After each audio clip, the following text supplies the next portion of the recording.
Today we have the opportunity to sit down with Mr. Cary Fagan, an individual that I met 2 years ago via the internet. This individual is a very creative human being, one who is impacting the world through his photography from London to New York to Miami and also in Houston, Texas. What is Houston, Texas like? Well, I will say that at this time, Houston, Texas is progressing from a very slow time. For years, a lot of people didn't know what aspects of art to grasp and to bring to the Houston art community. So now, I did an event with a magazine called USA Phase, and that pop-up event, we saw people from different sides of Houston that we've never seen before. So, I think now Houston is waking up, especially since the Super Bowl and everything. There's going to be a whole new demographic in Houston. Nice. So with the whole, I want to say scene in Texas, you would actually attended South by Southwest last year. How was that experience for you? So let's see, South by Southwest last year, I actually didn't do any photography. Nice. I went more to enjoy it, and I actually didn't enjoy it just because I didn't get to do the things I wanted. But the year before that, I did a show with Places Plus Faces, Tyler Mitchell, and a few other photographers, and I think that was a pretty cool moment for me because it started, a new shift in my career. What exactly was that shift, would you say? So, one, my name with, those other creatives, they're well known by other people as well. And just that group, I think it brought a new wake up to everyone that's into the culture. So would you say that wake up is actually film photography, maybe? I wouldn't say at that time it was film photography. I think at that time it was more of, who you knew and the concept of your photos. Tyler Mitchell, he's very, very creative in his work. Cisse with Places Plus Faces, that's a movement. I think he started that movement but that whole group. Damn, what was the question? Start over. Basically, you didn't mess up. That was me. No, you're fine. It was basically, do you think the paradigm shift in the movement was film photography? I think it is now. I think not now. I think last year people started picking up a point and shoot, and shooting photos. I sold about 4 or 5 cameras to just different people on Twitter or Instagram. And they're sending me photos of the photos they took on their camera. So, very cool. Yeah, very cool. So, with also that being said, what made you switch to film photography? An artist named Tamara Lichtenstein. She's actually Houston based. That's the first girl or woman photographer that I was inspired by before switching from digital to film. What exactly about her work strikes you? So at the time, she did a lot of double exposure, and I always wondered how could someone do that. I tried doing it in Photoshop, and I could never equal up to what she did. So I wanted to find out more. Then I found out she did film photography. So out of that curiosity, I just did it. Nice, naturally. I know you mentioned that artist. I've actually haven't heard of that photographer out of Houston. With that type of direction and that type of inspiration, what was life like before Twitter for you?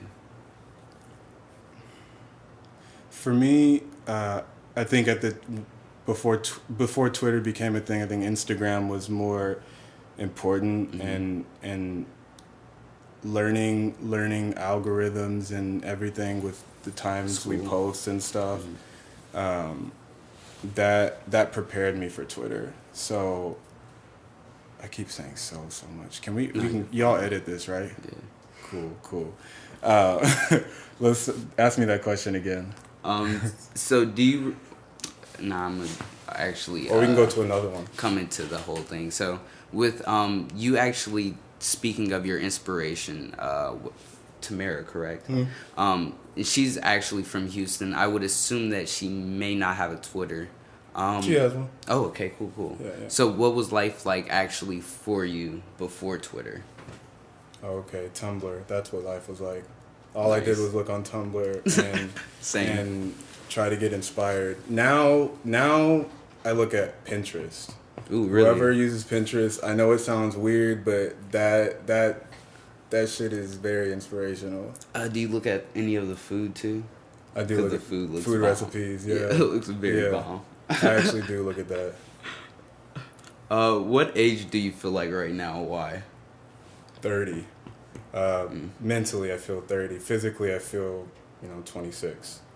Mentally, because I mean, just today, the group that I shot with asked me to go out, but I told them I'd rather stay in. Yeah. I'm just focused. I'm gonna sit there and upload all the VHS I did and edit them. Nice. So I'm just an old soul. You kind of are looking past the idea of the fun more so than anything. Right. I feel like Colored actually has that same mindset with Okay. us being 19-year-olds and 20-year-olds. Because I mean, we're in the city now. We're just kind of going to get it either Good. way or Yeah. any way we can. So Yeah. just actually having that mentality is something I think a lot of creatives should come to obtain at an earlier time and at an earlier age. It took me a while. At the time, it was more about meeting the right people and getting your name across, rather than, and at the same time having fun, rather than just working. But now that life is getting a lot more serious, and I am thinking of making this into a career, I have to make the right decisions. Right, exactly. I actually want to go into school. So you did attend the University of Houston. I'm still attending. Oh, nice. So what exactly do you study there? Computer science. How did that background in computer science prepare you for Twitter, like a question ago, like you said? It didn't prepare me for Twitter, but it prepared me to make my website. I try to stay off Twitter as much as possible. Nice. Just because now it's like it is the number one source of news. Yeah, and it's a lot of crap. That too, with all the political stuff, which I don't even want to get into. I don't really, computer science helped me with my website and coding, but that's about it right now. I haven't graduated yet, so it would benefit me when I graduate. Nice. As a creative, what has been your biggest obstacle, both mental and physical? Okay. Mentally, I would have creator's block, and I wouldn't know how to cope with it. And when I had the block, I would want to try to do something to try to make that disappear, but Instead it was of hard. letting it be. Right. So my hardest thing was learning to accept the obstacle. Yeah. And once you accept it and you take a step back, you can go at it again at a different pace, different angle. Yeah. Nice. What angle would you say you've personally taken with taking obstacles besides just stepping back? Like, how do you hurdle over your own obstacles? So music is number one. I love listening to music, and that always helps me calm down. Going for walks, taking your mind off of something after doing it for so long, and going for a walk and breathing actually helps. Do you meditate any? I used to. I don't do it now, but I do want to get back into it. You definitely should. Yeah. What is the first thing you do when you wake up in the morning? So I wake up at anywhere from 4 to 6 every day. The first thing I do is I'll check my emails, and then I'll watch the news, or I'll just sit on my laptop. Nice. But I'm just sitting in one room until 8 a.m. where I'll go out and work. It's just a routine. I wake up every day early and I'm already working. Do you start with any beverages? 8 o'clock, I make breakfast. Nice. Breakfast and coffee. What stands between you and complete happiness? Nothing. Not anymore. Before it was making the decision to invest in my craft. Mm-hmm. But now, I mean, I will say that I'm happy. Nice. Mm-hmm. And I've been happy for a while. What is the difference between living and existing? Living a day like today where I got to do what I want. I had a team to help me do what I wanted, and after it was all over, I got a congratulations, good job. That's living. Existing is living with content and not seeking out of your own environment, I think. When you were in that time of just existing, how did you mentally build yourself up in order to actually say, fuck this, I'm going to do what I need to do what I want to do in my life? So, I keep saying so. You're fine. Ask me that question again. I had the answer, but I just forgot it. So, what exactly have you done in order to legitimately break down all the barriers, all the social constructs, and say, fuck it, I'm going to do what I want to do with my life? It takes a lot of confidence and belief in yourself. So it took me a long time to believe that I can make something out of this. It wasn't something easy either. It took me years. Yeah. And again, with acceptance and understanding, the consequences of your decision, but being okay with it, that's ultimately the hardest thing. How do you handle failure? Accept it. Simple. Move on. Move on. Accept it. Do something else. The longer you dwell on it, the more you fail. Yeah. I mean, I have firsthand experience. I used to dwell on a lot of things. Sometimes I still do, but once you drop it, something good happens right afterwards. Yeah, usually. What are you able to do today that you couldn't do a year ago? Well,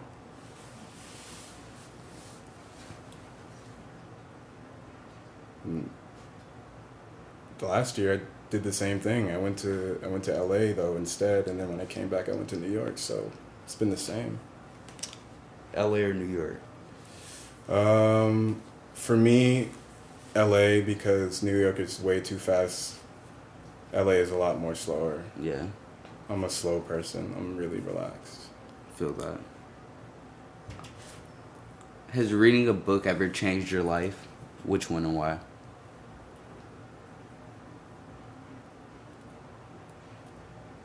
Ooh. Okay, so this guy named Taj, I just met him on the 25th actually, for this shoot.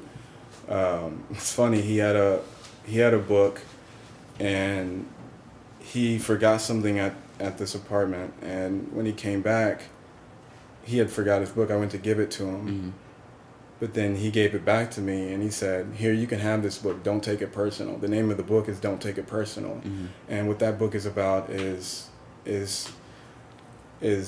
listening to what others say to you, but not taking it personal. And Right. And growing up, I used to take a lot of things personal, and I would say things without thinking. So if you don't take things personal, and you think before you speak, then you don't have that issue. So that book was really, really helpful. Nice. I have to check that out. I have it back there if you want it. I will. I'll check it out after this for sure.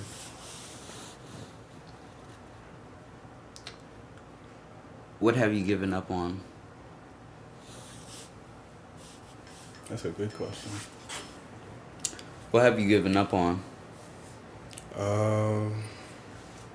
I've given up on eating unhealthy, soda. I don't drink soda anymore. Canes. I used to eat canes a lot, but I haven't eaten canes for like 2 years. What was your favorite thing on the menu? The box, the bigger, like the biggest one, the three everything The or something like $12 that. one. Yeah, it's so good, but so unhealthy. I'm learning. Well, you won't ever lose stress, but I'm learning how to give up stress in a healthy way. How so?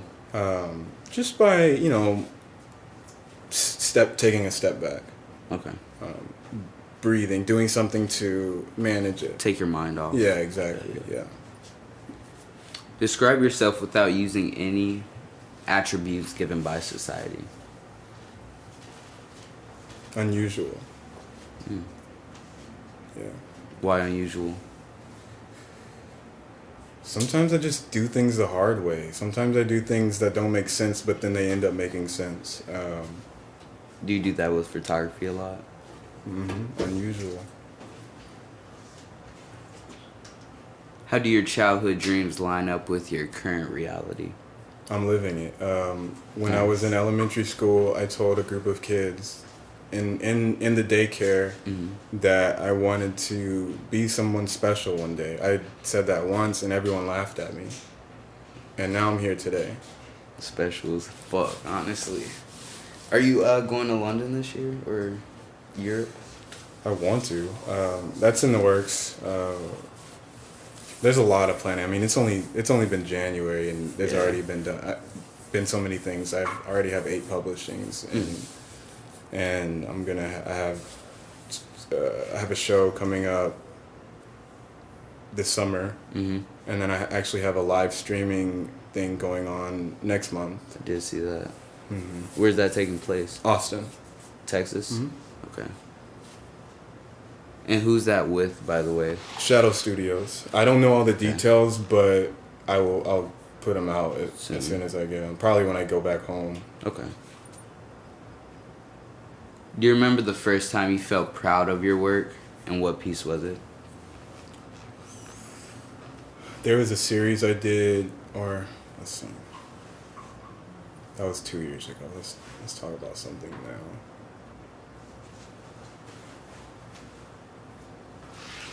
Something that I'm proud of. Okay, so all of the collaborative work that I've done with my girlfriend, it was actually in the newspaper. And which one? The Houston Chronicle. Houston? Okay. That by far is probably my biggest accomplishment. It's history. I made history through doing something I like to do. Not listening to what people didn't like about what I had to do. So that's my most prized accolade, the newspaper. It proved a lot of things. With you actually being that individual who said, I will be special one day, how does that kind of go into your mentality or your belief system or morals? I set really high standards for myself, and I'll always say and do something and get what I want. So do you believe in the law of attraction? I do. Yeah, I do. When I'm taking photos, especially, I see something I want it, I'll get it. I'll make sure I get it. Nice. That's just one example. Could you give me another?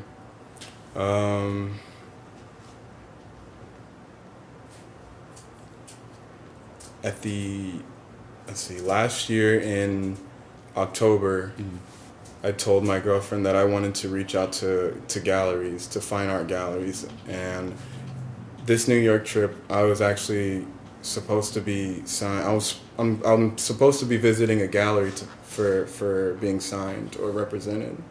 I haven't yet. I'm still thinking about whether I want to make that decision so early in the year right now. But What? From last year to Mhm. now, I set the high standard of trying to get in a gallery, and a gallery out here. This is actually happening now. Yeah. So, why do you want to kind of take that step back from this situation? You feel more so with the gallery more not contacting you? No. I just, it's only January. Yeah. There's so many things that can happen after January that I haven't even Known about, or I haven't even planned my year, so I don't know what's gonna happen. I don't want to put all my eggs in one basket just yet. I want to do my research. Feel that. What's next for you?